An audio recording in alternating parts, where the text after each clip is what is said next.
The NFL draft is almost here, and let's talk about some trade back scenarios for our Detroit Lions. I did a video like this a couple months ago, but guess what? We've had many trades that occurred after that video, so let's do an updated one and give you an idea possibly of what could take place for our Detroit Lions if they decided to trade back. Let's begin.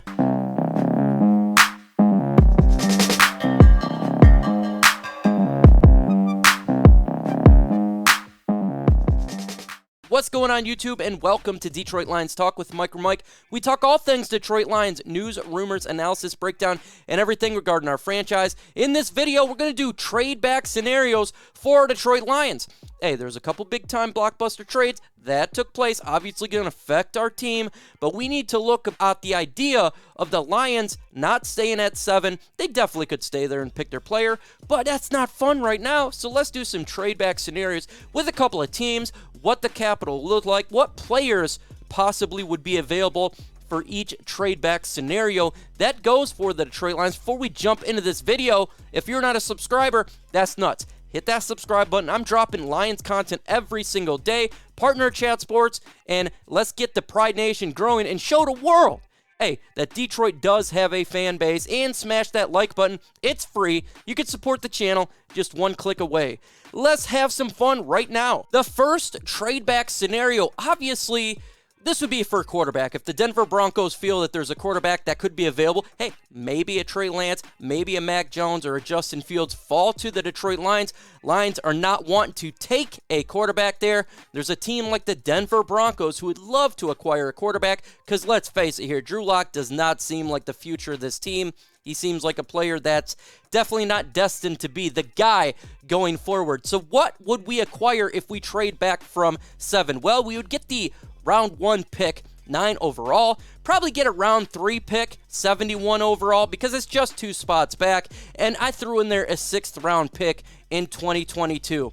So you'd get actually a decent amount because you're basically just moving back 2 spots. Remember, if they would be coming up, they'd be taking a quarterback, so you're potentially just missing out on 1 player that possibly you could have get at 7. So what players would be available? Obviously, J.C. Horn. The Detroit Lions don't really need cornerback help at that 9th spot if we trade it back, so that's definitely extremely a long shot. Smash that like button, folks. Why? Because the more likes you get, the more chance the video gets out. And guess what? It is free to do so, and that's how you can support this channel. Just simply hitting that like button, and that would definitely do me a good favor, and it'd help the channel out. Devonta Smith was an individual that teams think the Detroit Lions could take. Obviously, you hear it a lot in mock drafts. The Lions do need a number 1 wide receiver, so he could be available if they really wanted to fill that spot. Right tackle Rashawn Slater would be available. Lions do have a hole there at right tackle. He definitely could be there at the 7th pick, and no doubt about it, could be there at the 9th pick. So if the Lions wanted to acquire a little bit of capital here and pick up a same player, that would be a smart move, gaining 2 picks for the same player. Jalen Waddle, another wide receiver, obviously connected to the Detroit Lions. If they wanted to get wide receiver, he probably would be there with the 9th pick. And if they were thinking wide receiver at 7, hey, you're picking up a draft pick. And Micah Parsons, the linebacker out of Penn State, the guy who's been connected to the Detroit Lions for a long time. Why is that? Because the Detroit Lions need help at linebacking core. You know, it's important for the Detroit Lions to, if they want to, acquire more capital in this draft. We only have 6 draft picks currently, and we know Brad Holmes is an individual who can find talent in the mid-rounds. So if the Detroit Lions wanted a very safe trade back scenario, probably going to get the same player at 7, unless a Penei Sewell is there. Good chance he wouldn't be available at 9, considering the fact you do have the Carolina Panthers at 8. They already got a quarterback, so they probably would shore up that offensive line. So you may be risking a player such as that. But if you think that Rashawn Slater is fairly close, or if you're thinking wide receiver, pick up another 3rd round draft pick, maybe a pick next year, in this case a 6th rounder, and that would really help the Detroit Lions build the draft capital up and select another player in the 3rd round, in which the depth is fairly high in this year's draft. My number 2 scenario here, yes, is the Dallas Cowboys. And no, this would definitely not be for a quarterback. We're hearing a lot of rumors that the Dallas Cowboys would love to get Kyle Pitts, the tight end. And if Kyle Pitts is available, and it's possible if a quarterback goes 1, 2, 3, 4, and we're talking about getting a Penei Sewell and Jamar Chase, guess what? There could be a spot that none other than Kyle Pitts would be available at 7. Obviously, the Dallas Cowboys covet him. Jared Jones is very fond of this guy. So what would we get if he was there? Well, we'd get definitely the 10th pick in the draft, no doubt about it. We probably could pick up their second-round draft pick, 46 overall. You're moving back 3 spots, and you're getting another second-round draft pick. To me, that would be a very good trade-back scenario. And you're risking getting a top player gone, like a Rashawn Slater. But guess what? There is value there. You definitely probably could get Jalen Waddle. Micah Parsons would be available there. And Christian Darsaw, another very good offensive lineman. There's a lot of talent, so they can pick up a second-round draft pick, help the team in that round in which, folks, if you look at this draft, the value is in the second round as well. A lot of value, and the Lions need help with a lot of positions, and one of the positions that has plenty of depth is a linebacking core. We're talking Nick Bolton's. There is players that you can get in the second round, so if the Lions don't feel that they have to get that elite blue chip prospect, they can move a couple spots back, pick up a second round draft pick, and start building this team. Again, like I said in the first trade back scenario, Brad Holmes, an individual who wants to build this team up, and there's a lot of quality depth in the second round. That'd be a great spot for the Detroit Lions to pick up another draft pick. Subscribe to the channel. Let's get to 13,000 subscribers, folks. We're almost there. We are almost to 13,000 subscribers, and if you're watching the video and you're not subscribed, just hit that subscribe button. Why? Because I'm dropping content every day, and you don't want to miss out. It's very easy. Just click that big red subscribe button, support the channel, and let's have fun talking Lions. The New England Patriots. This would be for a quarterback. Now, New England is all over the trade. They've been aggressive in the offseason, signing everybody and their mother, and now we look at New England. They need to get that quarterback position again. A Trey Lance or a Justin Fields or a Mac Jones may fall to the Detroit Lions. Lions may not want to take a quarterback. Why? They got Jared Goff, so they can get the haul here for none other than the New England Patriots. They've been aggressive. They want to get a quarterback. It's clear as day. What would it look like? Well, you'd definitely get the 15th pick in the draft. You probably could get the round 5, 122 pick from the New England Patriots, a first-round pick next year, and I put player in question mark here because I think that there's a player, N'Keal Harry, the wide receiver from the Patriots, that is on the trade block. We've been hearing reports, and the Lions do need help to get a wide receiver, so maybe they would throw that player in there to sweeten the deal. Players who could be available: Jeremiah Owusu-Koramoah, Azeez Ojulari, Christian Barmore, the defensive tackle from Alabama, and Rashad Bateman. No doubt about it, when you trade back to 15, definitely the talent is starting to not be as elite, but there's a lot of quality players. They need help at linebacking core, and Jeremiah Owusu-Koramoah will be there at the 15th pick, in my opinion. He would be a fantastic grab for the Detroit Lions if they want to trade back. You're getting capital next year, and you can pick up a player that will start for you as a wide receiver, N'Keal Harry, if they decide to move that route. Now, per the reports, again, N'Keal Harry is around a 4th-round draft pick. That's what they want from him.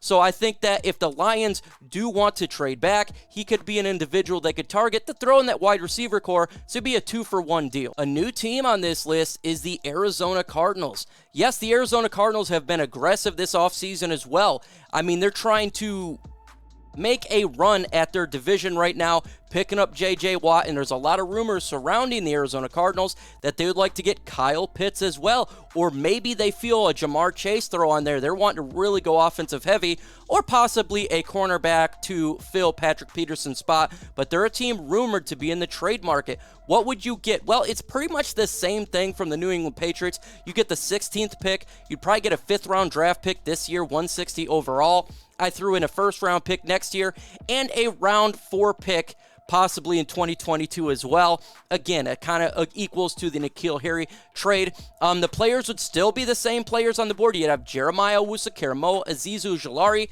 Christian Barmore, and Rashad Bateman. So if the Lions are wanting to acquire more capital, they can definitely do it with the Arizona Cardinals if Arizona is this aggressive. Arizona doesn't have that many draft picks in this draft, but they are aggressive. So it's a team to definitely look out for. They've been aggressive the past couple of years, and this year they're definitely that. So we'll see. Maybe again that a Kyle Pitts falls to the Lions. They may want him. Who knows? This is a team we need to pay attention to. Now we're really starting to trade back here, and this would be with the Washington football team. Now, when it comes to this pick, we would be getting the 19th pick, their second-round draft pick this year, 51st overall, and a first-round pick next year.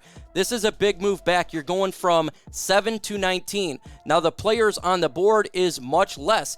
Jeremiah Owusu-Koramoah could possibly be on the board. There's a chance that he could definitely be gone. Rashad Bateman, same with him. Christian Barmore, he could definitely be on the board. Now, a riser here is Jamon Davis.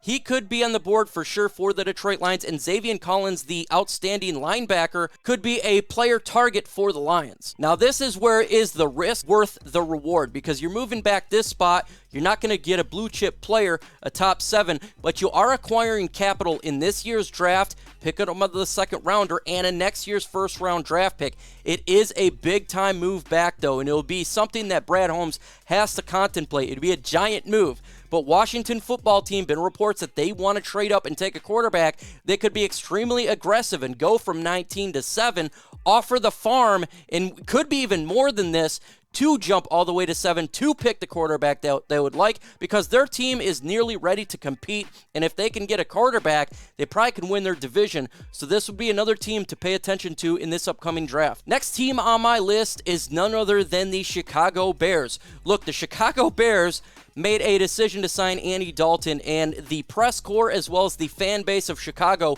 was in an absolute uproar over this. Would they trade up? It seems unlikely, specifically with the Detroit Lions. Plus, it's going to take a haul to go this far, and to give up all this draft capital to an NFC North rival is difficult to make, and same with the Detroit Lions perspective to give them a franchise quarterback. But if they were to do that, you're going to get probably pick 20. You're going to get their second-round draft pick, 52nd overall, definitely get a first-round draft pick next year, and a fourth-round draft pick, and it could be even more just because you're trading within the division, and that's, again, difficult to do. Now, the players really start to get hard here. Jeremiah Owusu-Koramoah, there's probably a good chance he's off the board. Rashad Bateman could be there. It's the same players that we've seen at 19. This one seems extremely unlikely, but it is very possible because, again, when we look at their general manager, they must get a franchise quarterback, and they could be very hungry to get one just to please the fan base. We all know in this draft, and so far before the draft with all these trades, this has been a once-in-a-lifetime type of draft, something that we don't see all the time, and so definitely we're going to see more surprises. We're going to see more things that's going to be shockers. And who knows, this could possibly happen. This is definitely the least of my scenarios, though, just because it's a fairly back trade as well as in the division. When we talk about this draft, we're going to definitely be doing it on Thursday at 6:30 p.m. Eastern time on my channel. We got the One Pride podcast. If you got questions, I have answers. And same with the panel. Come on in. It's live. We had the mailbag. And we talk and we have a good time, discuss all things Detroit Lions news and rumors. It's a fun show. Make sure you're there.